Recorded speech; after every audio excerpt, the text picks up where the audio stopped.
Greetings, Ranger fans, and welcome to another edition of Database Rangers Power Reviews, where we take a look back on our classic episodes of Database Rangers Power Reviews as we count down the 100 weeks to the 100th and final episode.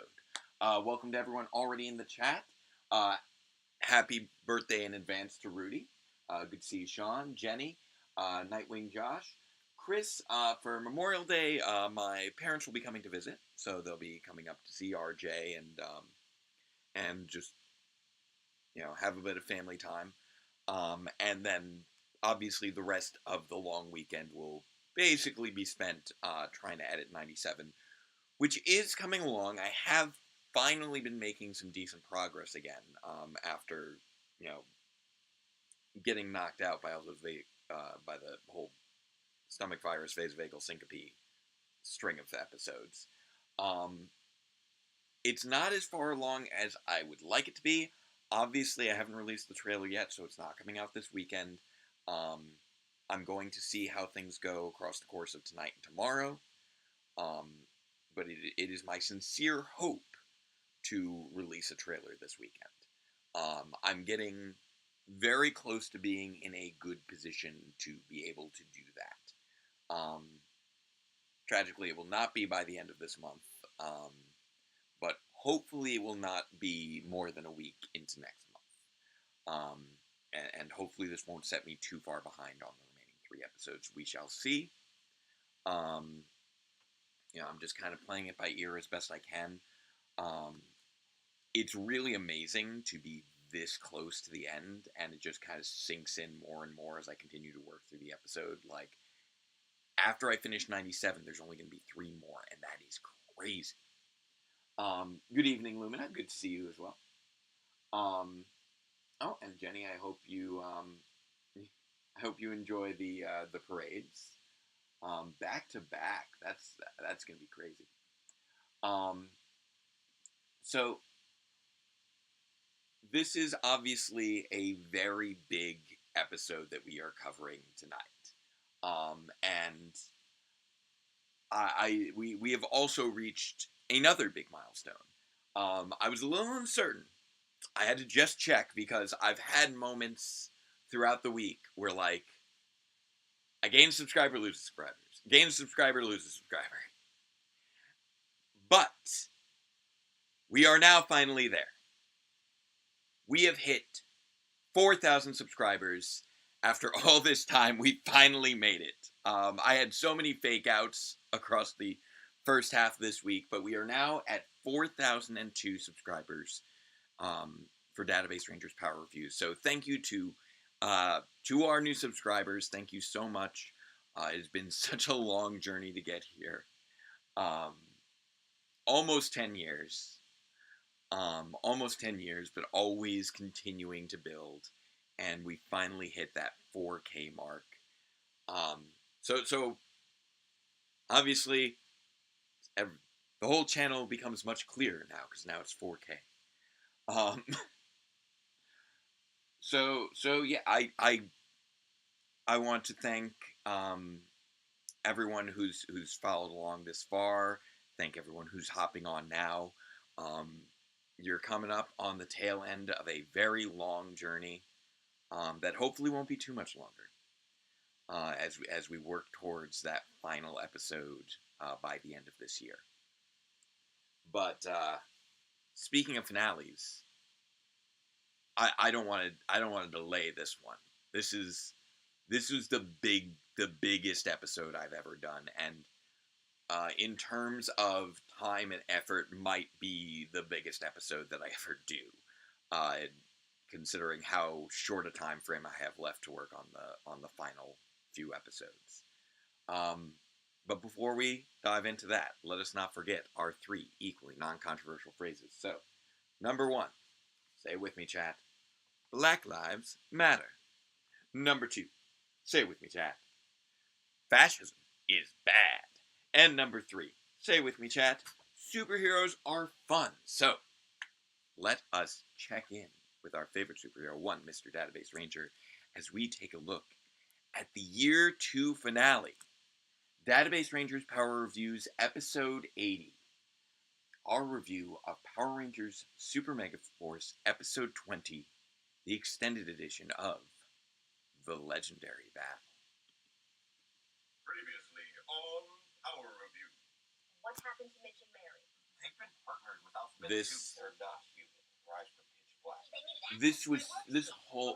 This whole journey throughout year 2 was just so much work. I've talked about it so many times. As we run through here, like, almost every single scene throughout the entirety of this is going to be something that took weeks to make happen across the course of two and a half years, really. There was a 2-year hiatus, but this episode I started filming in December of 2014 and released in summer of 2017, which is just so wild. Database Rangers Power Review. And here we go. Greetings, Ranger fans, and welcome. And once again with the tinfoil collar that I made for T Omega. I had to model the portal gate, create this new effect. This was my first time working with the green screen, and I really hadn't figured out the effect yet. So there's a lot of cropping that goes into making that green screen work. Don't be silly. Of course we do. Well, the rest of our colleagues have been waiting for us. And then for this a very long time. whole sequence with the directors was all filmed along with the big conversation that they had.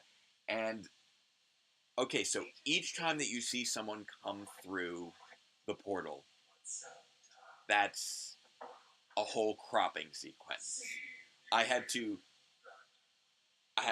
do a little garbage mat over and over and over again. You can see I'm creating all these echo effects with the audio for the voices. We had to really be careful when practicing with the ripping off of the collars, because it was so tricky to reattach. Stop right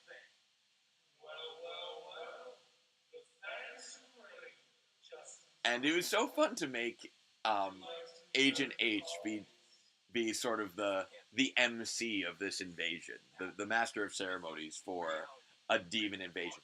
This shot right here, obviously ridiculous. That shot right there killed me so hard, you have no idea. Because the green screen doesn't cover the full width of the space that we're working, and the demons keep hopping beyond that space, so I had to crop around the edges of their bodies using garbage matting, frame by frame, to get them around the edges of the portal. That was all filmed in a lecture hall. The whole big fight against the Omega agents and the demons here with the Phantom Ranger, that's all in a big lecture hall that just seemed like the best location for the portal gate. And I had to keep bringing people into that on different days, and we had to find days that would work because we needed to make sure it wasn't going to conflict with classes. Yes, that neck collar was absolutely made out of tinfoil. But yeah, each one of those shots where you have the demons hopping out of the portal, every single one of those took weeks and weeks to make look halfway decent.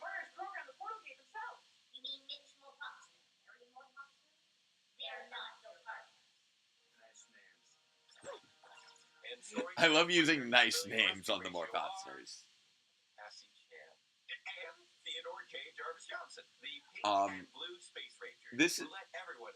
This was a really interesting episode to write, because there's so many plot points running throughout it, so many different plot threads. Finally, leaping out of nowhere to save a little boy abandoned by neglectful parents. I still can't believe how I wrote that escape for Guy and how loud that table was hitting the ground when Dave kicked it over. But because I have plot threads going for every character, I got to really pick and choose out of my plot threads which was going to best align with the plot of the legendary battle at any given moment. So, nice names. Oh, that can be a good reference to the more Potsners. People people escaping capture. Oh, that's going to go over to Guy. Like there's so many little connections that I'm able to make because I have so many options to choose from with the plot threads. And I just had to try and connect to whichever one felt the most relevant in any given moment. Somebody's watching. They're observing the mod. Oh, and then I love that shot where they go voop, voop. And it was really just a matter of, okay, stand over here, sidestep away, okay, come over here, sidestep in. It's gonna look, trust me guys, it's gonna look really cool when we do it later.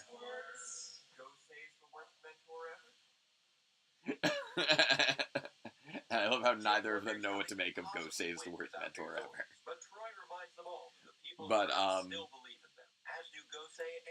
But with those scenes with the more Potsners, where you can see they have it goes by so quick, but there are agents slumped over those various computer desks, and the agents slumped over those desks. Those are all me. And that was how I lost an SD card, because I had the SD cards tucked on my inside pocket of my suit jacket, and they dropped into like a little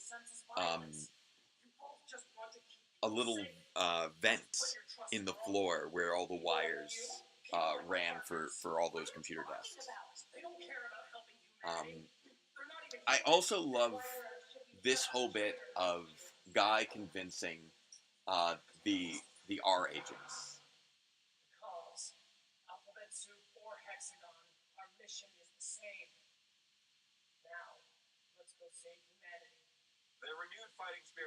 And that's Guy's big arc coming into his own and taking the lead of Alphabet Soup agents, because that's what he has to contribute in this battle. Every character has something that they contribute that nobody else can. That portal gate is supposed to lead back home. Oh yes, of course, but not your home. Ours. And then, of course, Mayo still has the teleportation spell. Yes, and of course, every shot that has the Phantom required the motion tracking of the CG helmet at the time. And then, of course, this is a split screen. Like, also there was absolutely well, one, that demon is me, as was the demon that Guy flips over.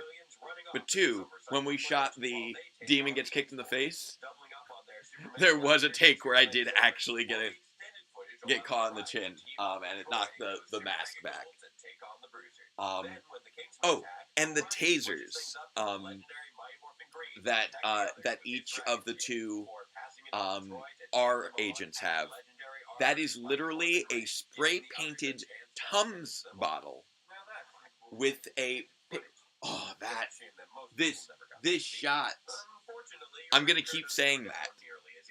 Okay, the bit where they're splitting and reconnecting all around me, the way that worked was I had to have, okay, like, Steve, you stand here, now stand here. Tom, you stand here, now stand here. Now walk around, now walk around. Okay, now I'm gonna stand here. Okay, now you're gonna do this around me. Now I'm gonna...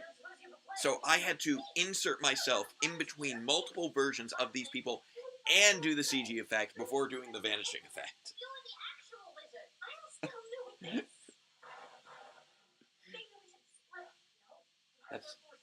That's also just a great exchange. I love the exchange between Mayo and Kay here as well. And again, these are all major effects. These are all split screens with lightning flying in. that needs to be timed just so.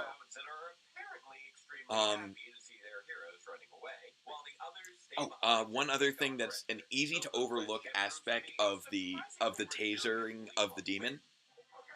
Those are there were two. There was only one taser because there's only one R agent, but they're both using their tasers at the same time. So I actually had to do again a garbage mat to get those two tasers both hitting the demon at the same time. Because it was just me and Rachel filming that day. Also, that was a very fun shot to do because it was literally just us running back and forth over Chris over and over and over again. Welcome, Lex. See you, Scott. Oh, and I love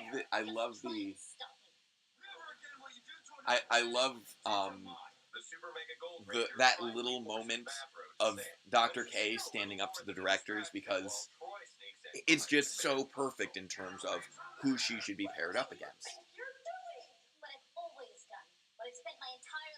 Cleaning up after your mess. Oh, and then there's that little static.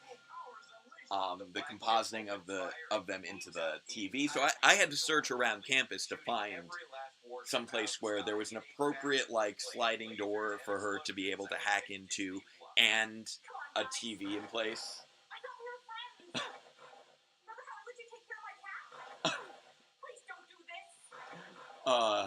That was such a silly thing to film. MJ just popping their head back and forth, back and forth. And I love pairing MJ against the Morpotsners. Again, it feels like a good, solid connection because she had been living with the Morpotsners for so much of the episode. Oh, and I think that the shadow actually falling over Mayo was actually just my shadow. But then we have the Morpotsners' eyes in every shot through the Morpotsners. That is again something that is tracked frame by frame. Ooh, this was an exhausting shot for MJ. Just having to stand on top of the chair to make it seem like they were being lifted up, and just vibrating like you're being force lightning, like I had to do for the end of 78. Being force lightning is very exhausting. That I also just love doing all of the Omega agent effects because you have that sort of blur in.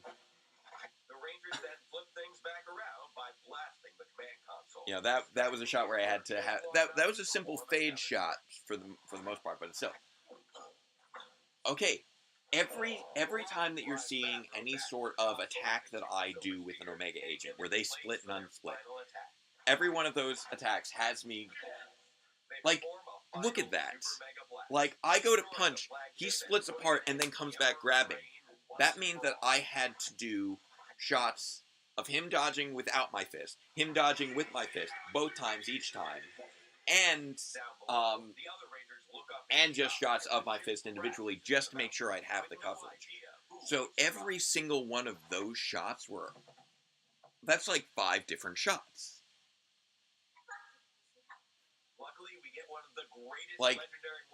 None of this is with green screen. Almost none of it.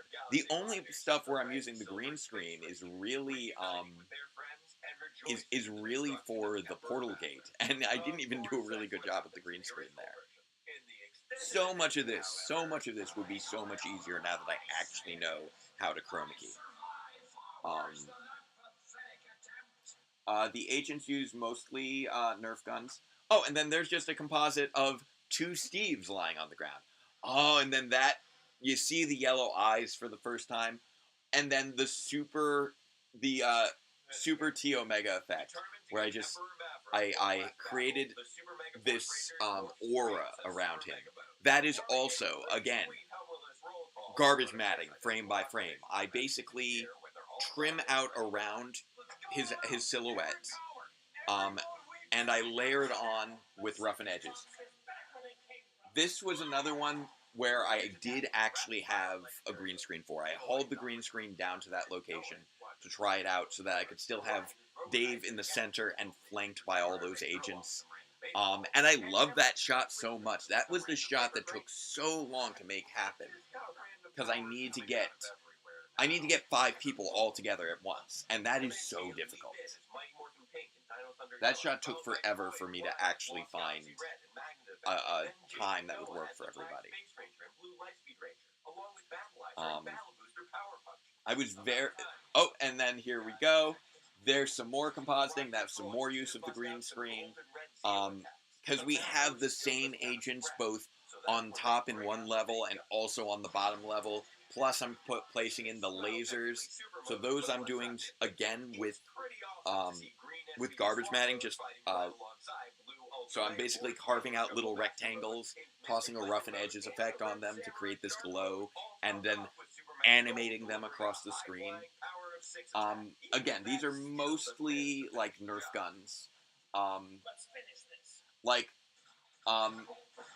And then the super T Omega effects of him blurring across. That's me leaving like an echo trail. There's just so many layers for each one of these shots.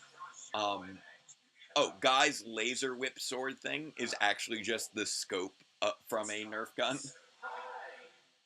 And here come in the more Posners, now with glowing white eyes. Silver Spear, Super Mega Saber Blast combo, creating an opening for Orion to leap in and impale the Emperor with the Super Mega. It moves along at such a clip. There's so much happening. And then this... And then that, I have like a garbage matting for the black aura, a garbage mat for each wrist, a garbage mat for the Wii Pad blast going down the center of them. Each one of those is carved out individually, frame by frame. And then that I had to manage to composite Tom on top of Tom. Again, no green screen there. I'm carving around the two Toms to layer them on top of each other. So some of these shots took maybe a day. Most of them took multiple days or multiple weeks to make happen. I really, really just overdid it on things. Also, there was the whole process of figuring out exactly how that sort of demon-y thing would look as it emerges from the T Omega agents. The Demon Army. The Demon Army. I committed so hard to that Demon Army. I had that was Ron, Paola, and Dave in the demon suit outfits.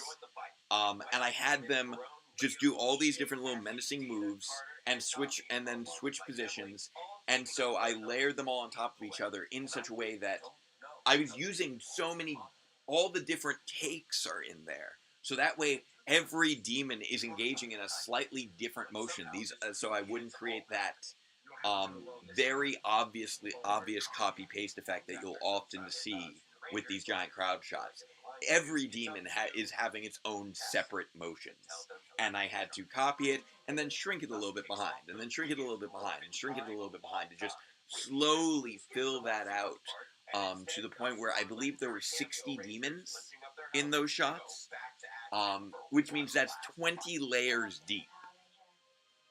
Not to mention the background layer, which is also a very complex layer, because I hadn't really simplified it at that point. The whole background void is actually, I forget if I've ever mentioned this.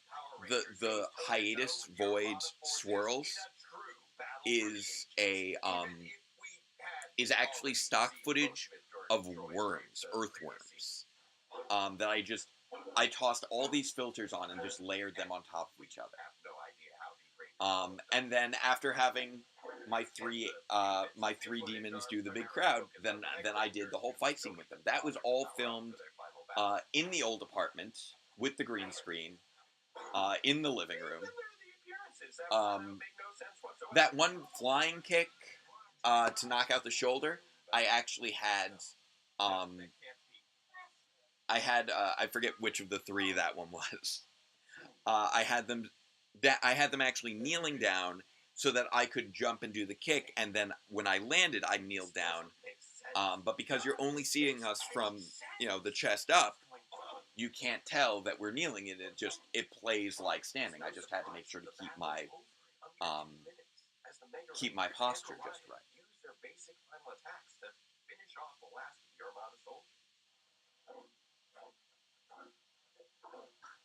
I'm sorry, Lex.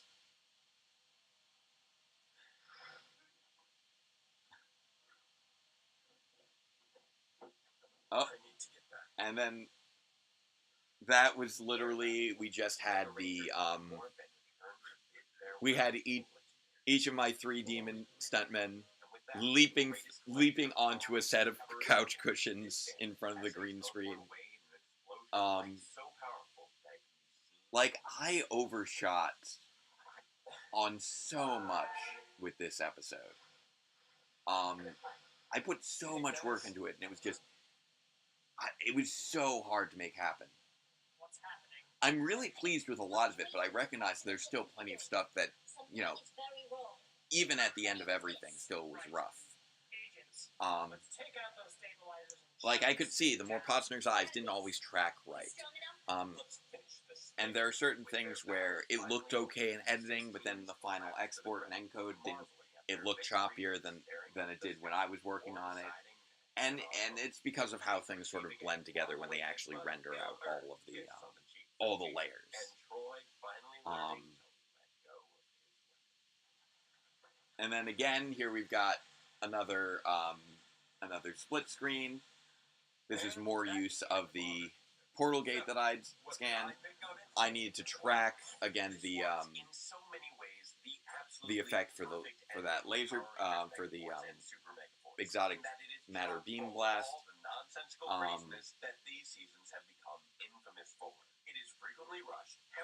It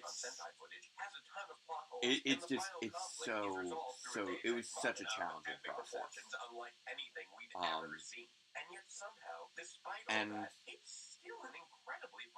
I feel like there's plenty of things that I could have done better in retrospect, but I feel like it would have taken me a whole nother year to really make this polished.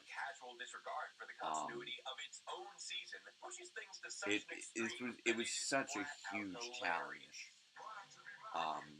for an individual who's really finding their way through as they're working on this. Like, I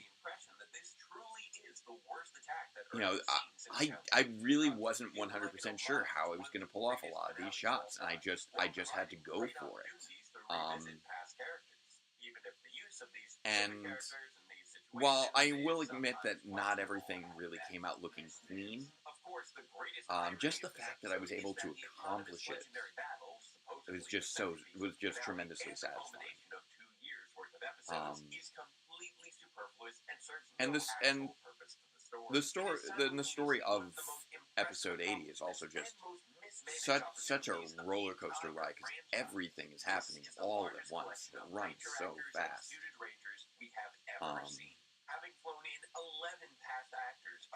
And it's really structured in a way that's different from most episodes of Power Reviews. Like, I don't think I've had any other episode that's quite so busy in this respect.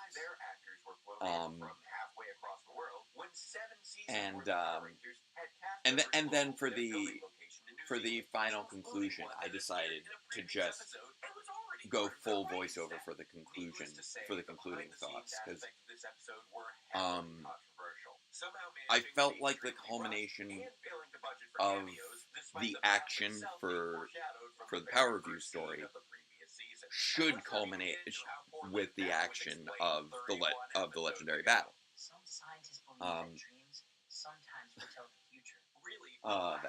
That line is simultaneously the episode's greatest weakness and its greatest strength. On the one hand, we're left with tons the Legendary Battle was also just very much an episode where I knew that I was going to enjoy it no matter what, because I was determined to. But and it's because I set my expectations. I knew it was either going to surprise me and be great, or it was going to hit my expectations, which was that it was going to be just so bonkers to still be entertaining. So I was, I think, one of the few fans who was definitely not disappointed by Legendary Battle, because I felt like everything else in Megaforce and Super Megaforce had already set the bar so low that it wasn't going to disappoint me. You need to have high expectations to be disappointed. Super Megaforce is by far the most baffling.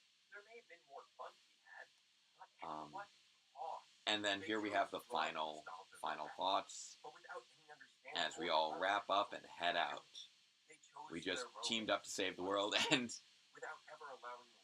MJ's glasses had actually broken. Had broken way before we finished filming this, but we held on to them to make sure that we could film with those. Oh, and then Sarah's hair had grown out across the course of filming this, so she had to shape it just so as to not be obvious that her hair had grown like a foot since the previous episode. And then I remember just being exhausted when we did this final walk down the hallway all together. Because we had to do both Mayo and Kay, and it had to be cut just so. And if you're looking very close, you'll see occasionally my garbage matting isn't great. If you look very close, you'll see, although we have Kay's lab coat there, Kay's feet aren't actually there from the other side. And then, because it's the end of another year, we had to do our special thanks to the entire cast and crew. And although this came out in summer, because it was the end of the year, all Jiangsan felt appropriate. And it's sort of just going through everybody in order of appearance throughout the season. There's Chris, there's Rachel, Dan and John, who joined in later, PJ, Brian, and there's Sylvia, Madam Director, Sir Director. So many people put in so much work. Young Kay, Jay still being the voice of the Wii, Seamus is the voice of the Ranger. So many of us being demons. I had to include that little blooper of the demons. I wanted to make sure to recognize everybody who was part of the Power Morphicon episode, which was just so many people. There's Simeon Scott, Azzy Fox helping out on the production, and that was when we had started having Patreon patrons, and we had quite a few more back then. I hadn't let the Patreon die to the extent that I have now. Alright, and before it does any autoplay of anything, there we go. So, the year 2 finale. That was so much work. It was such a long wait to get there. And I appreciate everyone who was so patient with me, and who managed to I hope that it was worth the wait. It was a very, very long wait, and I acknowledge that, and I still feel guilty over that. But hopefully, hearing me talk about all those individual shots gives you some perspective of why it took so long. It was very much a process of discovery. We were swimming upstream, trying to make everything happen. People moving away, me having to shoot other things, us having to move, getting the new job, trying to do grid defense. as with most episodes of Power Reviews, it is by no means perfect. I can identify so many flaws in it, but looking back on it, it's something where just accomplishing it, just finishing it, was just fulfilling such a massive goal. And I've shaped the actual year 3 finale to be larger in scope, but in terms of complexity and what I'm going to need to do for it, much more manageable.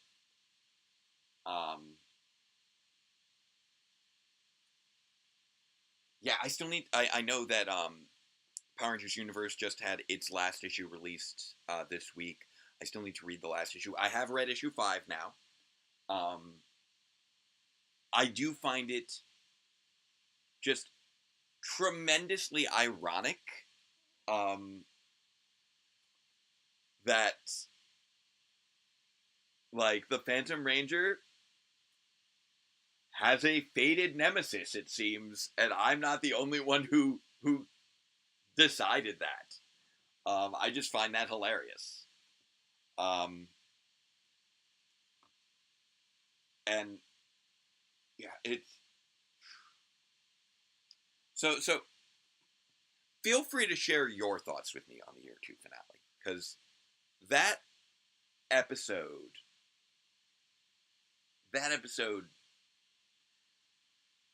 was such a mountain for me. That I'm always curious how people felt about it. I feel like next Friday. Next Friday I will be. I do intend to continue with year 3.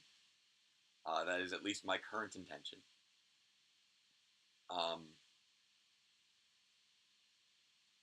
But yeah, I'm.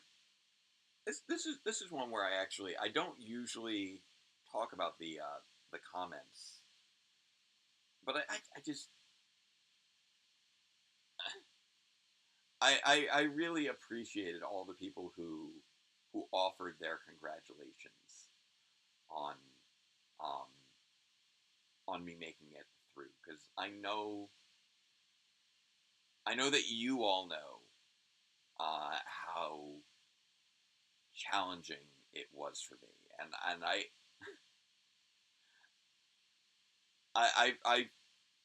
I wanted to make sure that I delivered,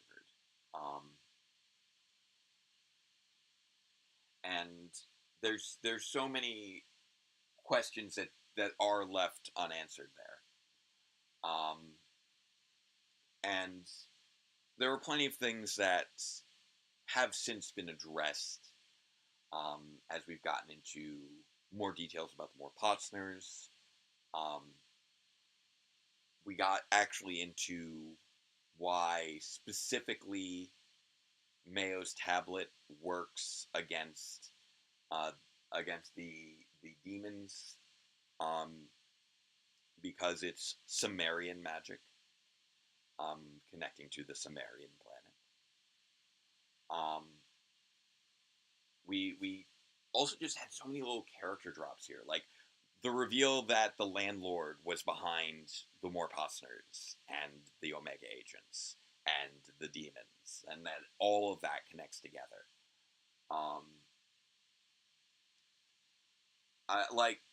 I will admit that if that I may choose to do a live stream of Grid Defense at some point. I don't know when. Um, right right now, I'm still trying to decide whether I'm going to actually be able to hit my goal of hitting your episode 100 by the 10-year anniversary. I'm working towards it, but if I'm being realistic with myself, it's a very long shot. Just I would need to do. I'm looking at having to do like 98 and 99, and having those each and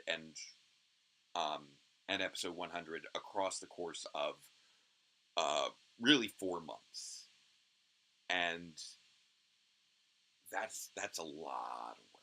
That is a lot of work. It is something that is made simpler by the fact that I do have a green screen now, and I'm much better at using it now, so I'm not doing this insane garbage matting for so much.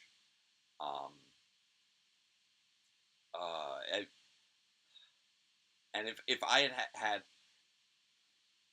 like, so much of this would have been so much easier with, like, a proper crew.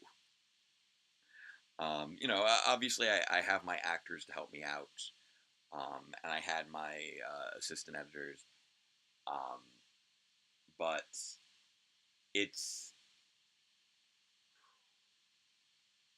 it was just so difficult having to be the person filming everything and being the main character and being the editor and the effects artist and everything. Whereas if I had anyone to help me out, so much would have been easier. Like, if I ever decide to do any sort of large scale project again, I can't imagine doing anything on the scale of Power reviews ever again. This is 10 years of my life. I unless I find the secret to immortality, I don't think that's happening.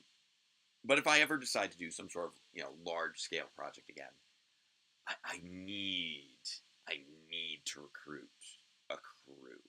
I need to get a crew together. Because I could have had, like, someone holding the green screen in place or manning the camera while I'm working with the actors, and having stunt doubles for people so that I'm not having to composite everything. Like, there's so many moments throughout the year 2 finale where it's really just me and an actor, or 2 actors, and they're having to interact with people who aren't there, because this is an unpaid volunteer spare time when you can do it production. So when I'm filming this stuff with Rachel in the hallway, that's just me and Rachel. Even though it's but there are 2 Rachels and a demon. And we had to film the stuff with Guy, and when the demon bursts in, that's me. When you have people running back and forth over Chris, that's like me and one other person, trying to pretend to be a whole army of demons. The demons coming through the portal, all me. Correction. For that shot of the demons first coming through the portal, the demons hopping over the coming through the portal around the Omega agents and hopping over the railing, that's me and Chris Kowalski. Because it was me, Chris, Tom, and Steve filming there, and just having to jump around there. Like, I'm sorry, Lex, if my description of my editing process is giving you a panic attack. I apologize for that. But that hopefully gives you some idea of what it was like for me trying to be the one to do that. Like, this, in so many ways, it's still the same sort of approach that so much of Power Reviews has been, where it's rush, just get it done the best you can as quickly as you can, move through. Polish is not really an option. And that was still the case on this, even though it took 2 years. I was just constantly trying to figure out what I could do to create the effect that I needed for it to be. And have to eventually get to a point where I'm just like, okay, you know what? This shot is good enough because I need to work on this other shot, and this other shot, and this other shot, and this other shot. There were what, like 150 effects or something like that in this one. It was just madness. And I know that I didn't really have a streamlined work process or anything. I just pieced together what I could with what I had in the And there are things that, in retrospect, I really wish that I had actually researched, like the specifically the chroma key stuff, because there was an effect that was not the color key I was using that was just so much better once I discovered it, like 10 episodes later. Yeah, I wish I had found a way to make the greens to position the green screen wider, but like I also just didn't have space or didn't have a place to put it in that way, and I couldn't make it that wide. I didn't have anything that I could hang it off of to make it that wide. The stand for the green screen fell over and got dented by that railing at one point. So that's, I don't think that's this one. This is one of the two green screen stands. This one I believe is fine. This one, yeah, no, this is the stand that's fine. The other one is dented in such a way that it no longer fully collapses because it got bent when it fell over. There was just so much chaos that went into this. Like I said, I started filming in December of 2014 with Tom doing that fight with T Omega. As many of those fight shots as we could. Right, and this was not long after we had just filmed his gurney struggling shot from episode 75. And then all that footage got lost because of I had it in my jacket pocket and I was slumped over that desk for that one shot. Well, for that series of shots with the more Potsners in the main computer room, and it fell out of my pocket and into that little cable vent thing. I don't even know what you'd call it. Yeah, it's. I feel like I've been talking a mile a minute for the last 40 minutes, trying to make sure that I addressed everything, and even then, I know I skipped over stuff like when the demon effect comes out of the Omega agents. I want to make sure that that face looked just right so that when the later reveal happens in 95, that face connects to who it really is. But I wanted to do it in such a way that it still wouldn't give away who it was in the moment. So you could see I tried to make sure I had the yellow teeth, the yellow eyes, the yellow horns. That slightly different coloration down the center versus the sides of the face. That was all very intentional. And I wanted to make sure that it was a slowly evolving form as you got more pieces put together. Because these are all threads of the same soul coming together. So it comes out of H Omega, and it's just darkness with the yellow eyes. And then after it comes out of Super T Omega, since it's coming from both of them, now it's a little bit more of a fully formed face. And the idea was that each Omega agent was contributing a piece of it, along with the more Potsners, as we discover later on. So that was, again, something that took me probably a few days to get the right look for, and then I again had to shape it just right for it to come out of the person. And like a ton of this is basically just 2D animation frame by frame. Whenever you see like those sort of fuzzy effects, that's usually me taking a layer of the video, copying and pasting it over, tossing on a garbage mat to create the shape that I want, and then tossing in roughen edges with a roughen color to create this sort of rough color shape. And honestly, I don't know if I'm sure there were probably better ways to do all of those things, but I don't know what they were. Fairly confident, though, that they probably would have required, a mastery of After Effects and a better use of the green screen. But so many of those effects, though, still came out shockingly good to in terms of what of what I would expect them to look like. Like the agents splitting apart. These are two people layered on top of each other. This is one person layered on top of themselves with just a regular background. The moment where you get the double taser on the demon goes by so fast you wouldn't even realize that was a composite. All right, Rudy, you have a great night again. Happy birthday. So yeah, is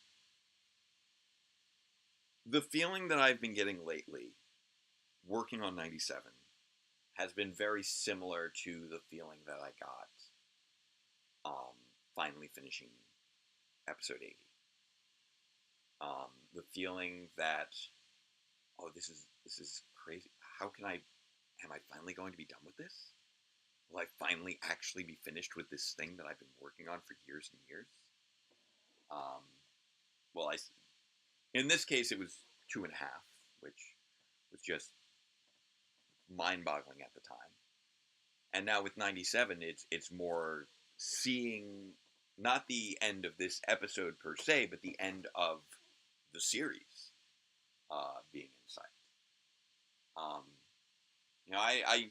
I never intended for year 3 to take as long as it has. I obviously never intended for there to be that 2-year gap right at the end of year 2. Life has managed to get in the way in a lot of ways, and time just slips away from you, especially when you have other responsibilities. And right now, as I'm closing in on the end of the series, I hope that I can deliver at least as well as I feel like the year 2 finale delivered. I want to, I want to provide a satisfying closure for these characters. Like, I feel that episode 80 was, a good culmination of each of their respective arcs into this point. You know, and pairing them off against their appropriate adversaries. Kay versus the directors, and learning to stand and being able to stand up to them in a way that she never was able to as a child. Guy being, openly known as a traitor to Alphabet Soup and still managing to win over the agents that he had previously worked alongside. Mayo going up against the Morpotsners after they had slowly become friends over the course of the past year, and her being, her staying at their place and all that.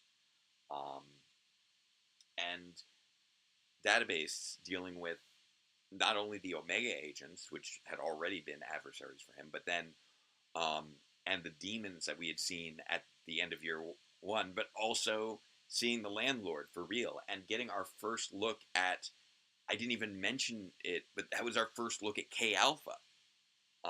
That was K Alpha's first appearance next to the landlord. So obviously that was a whole thing. And all this started while we were still in the old apartment, and I finished editing it in this room. Like, most of it was filmed beforehand. Most of it. There were definitely elements that didn't get filmed until much closer to the end. I think the only bits that were, I think there were only a few bits that were filmed with the green screen here in this apartment. Specifically, those demons reaching out through the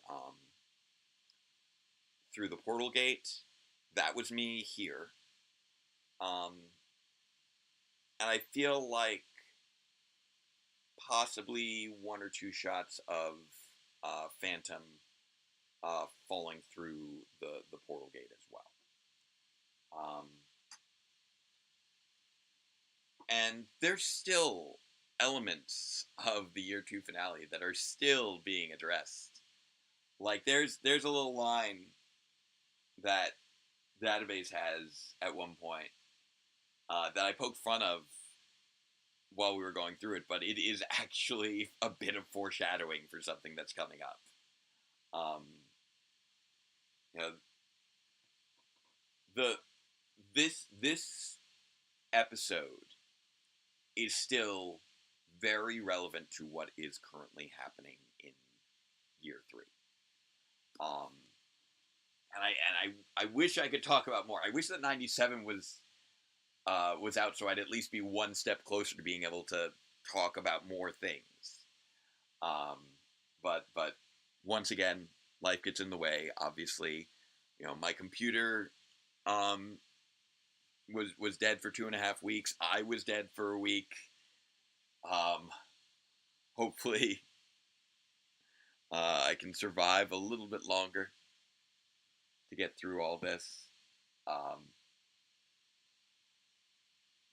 But thank you again for sticking with me. I'm rambling and a little emotional. This episode just was so much work. It's so stupid in terms of the amount of work it was. And it's not even that, I feel like it's my best work or anything. I don't actually think that it is, in terms of how good it looks and how cleanly everything comes together.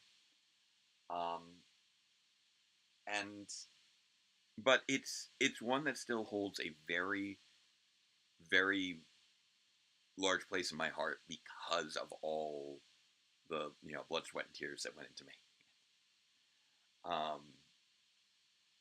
Honestly, I think probably literally in terms of that with all the stunt work.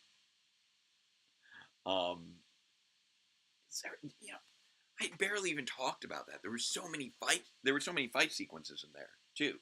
You have outside of just you have the agents doing all the shooting. You have me fighting all the demons and the Omega agents, and trying to sculpt that fight scene according to the abilities of my actors. Like, I will admit, they can't kick as high as I can, so I had to position the camera very low for that, like, double quadruple kick that they did, where they both kicked me with both of their selves.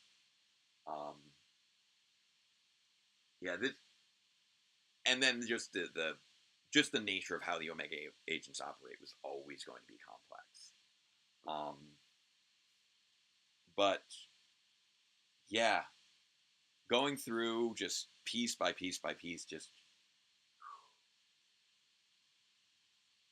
I wish that I could say that the actual year 3 finale would top it. I think that it will in terms of scope and an ultimate, obviously it's the big conclusion. This is where everything comes together in so many ways. But I can't. It's not going to be nearly as big and messy and crazy as the year 2 finale was, where I wanted to make sure to give everyone in my supporting cast their own little mini arc within the review. And although there will be some of that in the year 3 finale, which is really the final 3 episodes, it won't be quite to that degree of craziness.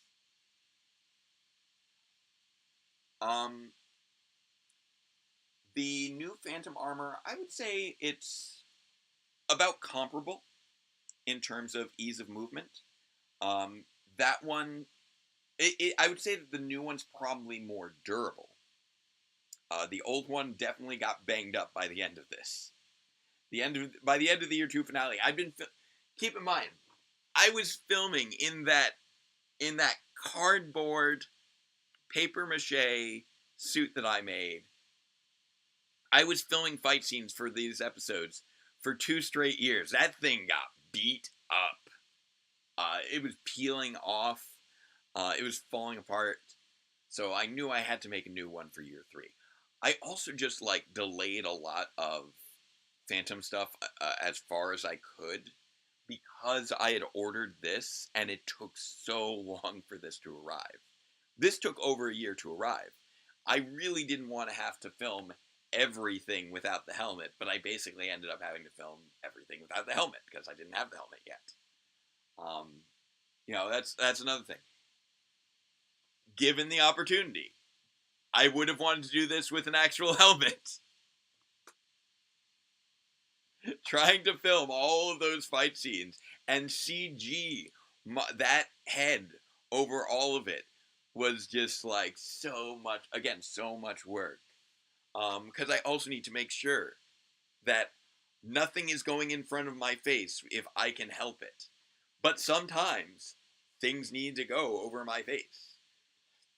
Which meant that every time that something did, anytime there was a punch like this that just covered maybe a little bit of my face, if it was just past the chin right there, I still need to go through and cut around that fist out of the bottom chin of the CG to make the CG go around the fist.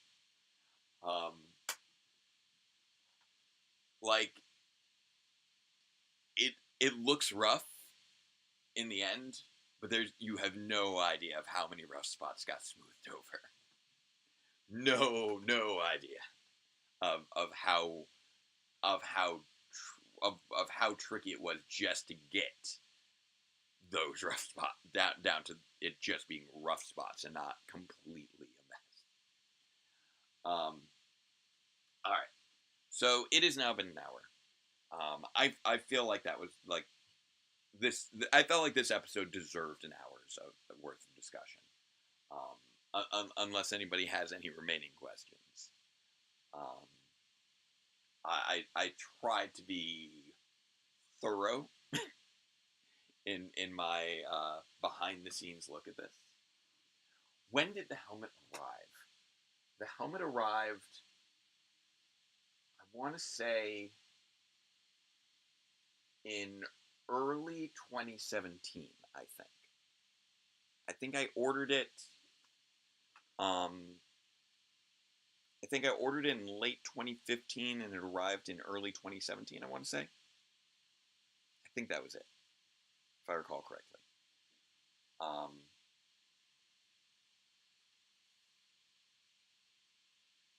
Yeah.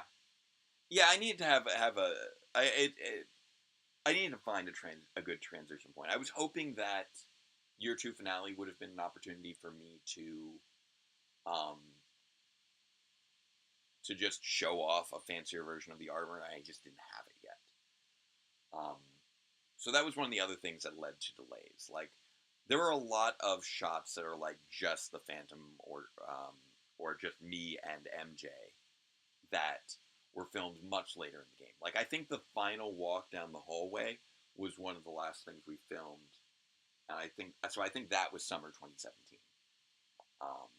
That was one of the few things that waited until summer 2017, where we just kind of got everybody together to film this last final walkthrough. Because it was really challenging to find a time when both Dave and the more Pottsners were available. Dave, Justin, and Sarah, their schedules very rarely lined up. And when they did back in 2016, I had to prioritize episodes 81, 82, and 83 because we needed to film those before we lost the apartment. So that was another additional element. Just so many things made this so tricky.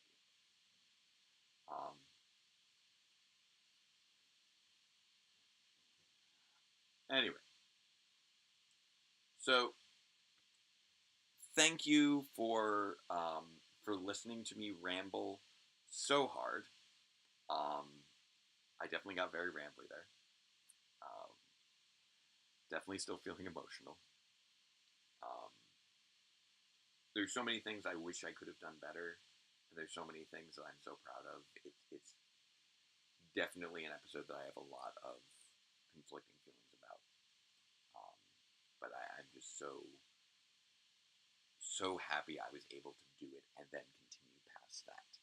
That this episode, as much as it felt like it was going to at times, that this episode did not ultimately break me and did not ultimately end the show. Because it felt like it was close to that at times. Um, there were plenty of times when I really felt like it would have made more sense to give up, to just let go of the story and not keep powering through with and not bother with year 3. But I still had so much of it in my head, and I need to get out.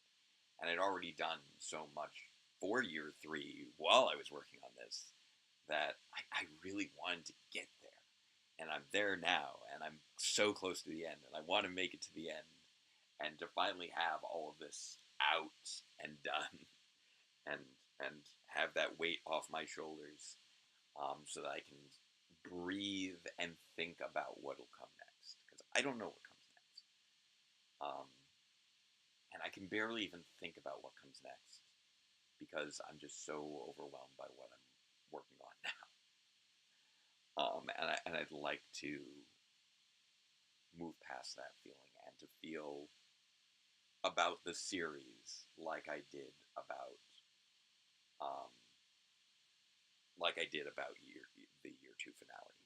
That feeling of I finally did it. There were so many doubts, so many challenges, so many roadblocks, but I did it. And I want to feel that way about the show as a whole. And I'm so close. I'm so close to having that feeling, and I want it so bad. And yeah, K Alpha being with the landlord, that was a bit of foreshadowing as well. There's so much foreshadowing in every episode of this show. I feel like even the final episode will somehow foreshadow something without me even realizing it. I don't know. Oh, no, wait. No, I did just think of something foreshadowed in the final episode. Oh, I guess you'll have to wait for that.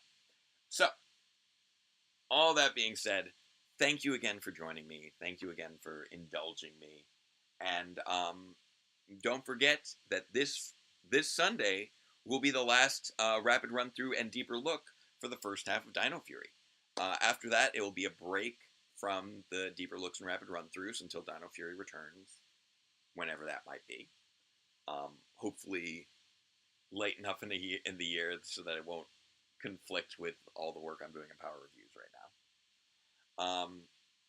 But I'll see you 11 a.m. Eastern Time on Sunday for that deeper look and rapid run through for the Copycat.